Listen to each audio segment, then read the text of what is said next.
새벽 열린 국회 본회의에서 윤석열 대통령과 김용현 국방부 장관에 대한 탄핵소추안이 보고된 가운데 국민의힘은 당론으로 윤 대통령 탄핵소추안에 대해 당론으로 부결하기로 결정했습니다. 추경호 국민의힘 원내대표는 어젯밤부터 이어진 국민의힘 의원총회를 마친 뒤 기자들에게 오늘 보고된 대통령 탄핵소추안에 대해서 조만간 다시 상정돼 표결이 되겠지만 우리 국민의힘은 대통령 탄핵소추안에 대해 반대 당론으로 확정했다고 밝혔습니다. 당론 부결에 대해 한동훈 대표가 동의했는지 묻는 질문에는 사실상 그렇다면서도 결정한 사항을 연락드렸는데 연락이 잘 되지 않아서 문자 드렸다고 설명했습니다. 다만 당론 부결 결정 이유에 대해서는 나중에 설명드리겠다고 말을 아꼈고 표결 시 불참할지에 대해서도 구체적으로 의사 표출 방식에 관해서는 표결 날짜 정해지면 의원총회를 통해서 최종 결정할 것. 국민의힘이 4일 윤석열 대통령의 탄핵에는 반대하는 것으로 당론을 정했다. 더불어민주당은 지난 3일 돌발적인 계엄을 선포했다가 해제한 윤 대통령에 대한 탄핵소추안을 이날 발의했다. 국민의힘은 심야에 국회에서 의원총회를 열고 윤 대통령 탄핵에 대한 의원들의 의견을 수렴했다. 의총에 참석한 의원들은 윤 대통령의 탄핵에는 반대한다는 의견을 밝힌 것으로 전해졌다. 이에 추경호 원내대표가 윤 대통령 탄핵 반대를 당론으로 할 것을 제안했고 의원들은 박수로 이를 추인한 것으로 알려졌다. 주 원내대표는 의총을 마친 후 기자들과 만나 국민의힘은 대통령 탄핵소추안에 대해 반대를 당론으로 확정했다며 구체적인 의사 표출 방식에 관해서는 표결 날짜가 정해지면 그 직전 의총을 통해 의원들의 총회를 모아 최종 결정하겠다고 밝혔다. 앞서 국민의힘은 윤 대통령에게 탈당을 요구한 한동훈 국민의힘 대표의 제안을 두고 갑론을박을 벌였다. 하지만 윤 대통령의 탄핵에 대해서는 친한 친윤 계파와 관계없이 선을 긋고 나선 것이다. 야당은 이날 윤 대통령의 비상계엄 선포를 내란 행위로 규정하고 윤 대통령에 대한 탄핵 절차에 돌입했다. 탄핵안은 제적의원 3분의 2 이상 찬성을 얻으면 의결된다.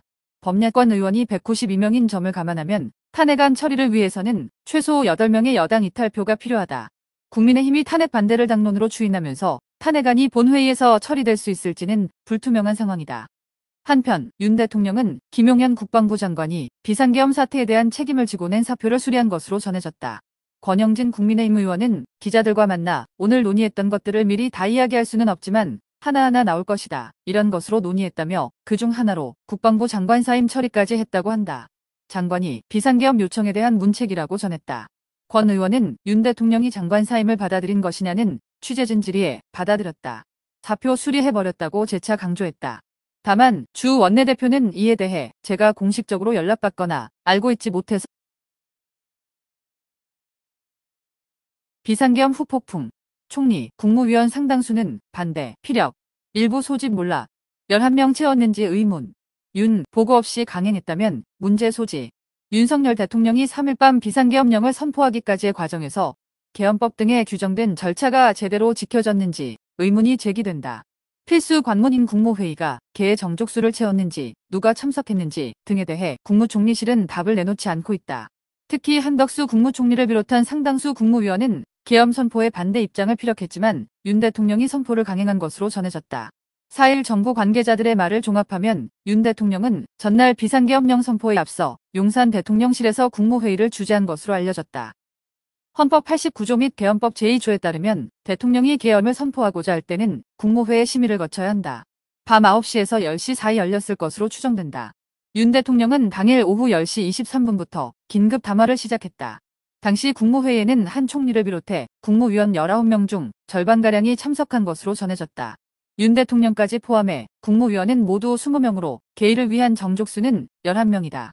정족수 규정을 지키지 않았다면 위법계엄 논란이 확산할 수 있다. 다만 정부 관계자는 정족수는 맞춘 것으로 안다고 전했다. 전날 국무회의 참석자는 최상목 부총리 겸 기획재정부 장관, 김용현 국방부 장관, 이상민 행정안전부 장관 등이 거론된다. 이 밖에 국무위원 다수는 국무회의 참석 여부에 대해 답변을 피하고 있다. 정부 관계자는 계엄 선포 전후로 2번의 국무회의가 있었다는 사실만 인지할 뿐 누가 참석했는지는 알려줄 수 없다고 했다. 총리실 관계자는 어떤 것도 확인해주기 어렵다고 했다. 한 총리 역시 취재진과 만났지만 국무회의와 관련해서는 침묵했다. 이와 관련 이번 계엄령 선포에 대해 향후 내란 혐의 등 수사가 진행될 때 처벌을 우려한 처신이라는 관측도 나온다. 또 다른 문제는 계엄 선포권은 대통령에게 있지만 국방부 장관 또는 행정안전부 장관이 국무총리를 거쳐 대통령에게 건의하는 절차가 필요하다는 점이다. 하지만 한 총리 등 다수의 참석자들은 계엄 선포안이 심의된다는 사실을 인지하지 못한 상태에서 국무회의에 참석했던 것으로 전해졌다. 윤 대통령과 김용현 장관 등 소수가 사전에 계엄 선포 관련 논의를 마친 뒤 형식적으로 국무회의를 소집했을 가능성도 제기된다. 한 총리에게 보고되지 않은 채 윤 대통령이 일방적으로 계엄 선포를 밀어붙였다면 절차상 하자가 있을 수 있다.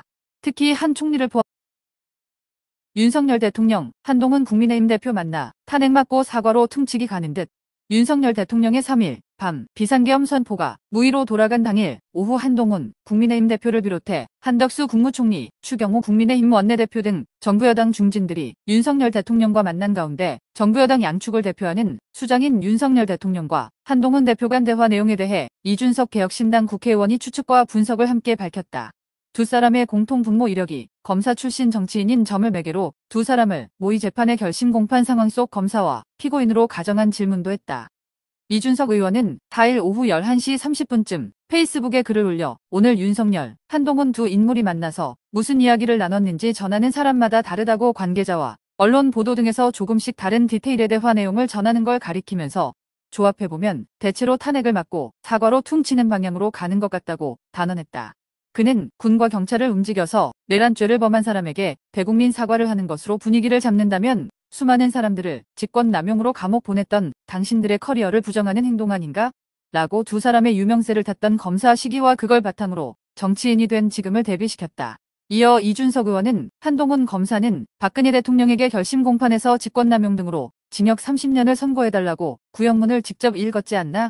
라면서 그러면 군인과 경찰을 투입해 내란을 일으키고 헌정 질서를 중단시키려고 한 행동에 원래 직업대로 검사라면 형량을 어떻게 구형하겠는가? 라고 물었다.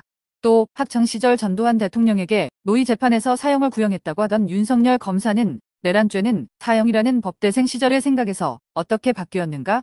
라고 질문. 만일 윤석열 대통령이 이번 사태에 대해 대국민 사과와 같은 수준의 행위를 할 경우 내로남불이 될 것이라는 맥락으로 꼬집었다. 이준석 의원은 이날 오전 9시 6분쯤 페이스북에 올린 글에선 윤석